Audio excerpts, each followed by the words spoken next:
नमस्कार मंडळींनो, मी कोकणी व्लॉगर स्वागत करते माझ्या व्लॉगमध्ये. तर म्हणून पाऊस पडलो मरणाचा. आज खरी अर्थानं पावसाची सुरुवात झाली, पण आमचे पोर काय थांबणार नाही. बॅटी आणि स्टंप घेतल्याने वाटेक लागले, कारण की आपल्या खेळाचं पाऊस आहे क्रिकेट. कोकणात पडलेलो पहिलं जसं जोरदार पाऊस आणि त्याच्यात येणं सुंदर असं वातावरण आणि ही सगळी पोरांना क्रिकेट खेळाक जाऊचं दृश्य ना आता काहीतरी बघू गावतच नाही. तर आम्ही कोपऱ्यात वगैरे इलावस आणि त्याच्यानंतर इल्यानंतर बघितलं ग्राउंडाच्या मध्यभागीच पाणी साठलेला. तर म्हटलं आता करायचा काय, तर म्हटलं आपण स्टंप ठोकूया फुडसूनच आणि खेळाक चालू करूया.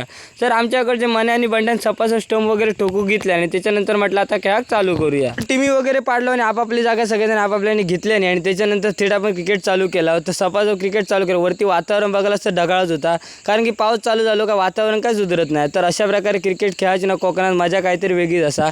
आणि असे कोण कोण क्रिकेट संध्याकाळचे पाऊस येल्यानंतर खेळलाय कमेंट सेक्शनमध्ये नक्कीच सांगा. खेळता खेळता कधी 3 सन झाली या काय समजलाच नाही. त्याच्यामुळे पूर्ण काळोख पडलो आणि आता म्हटलं जाऊची वेळ झाली आणि येता येताना पावसानं हजेरी लावलेला. मी करून जातो माझ्या घरात. तो व्लॉग कसं वाटलं कमेंट करून नक्की सांगा. आवडलं असेल तर लाईक शेअर आणि फॉलो करू विसरा नको.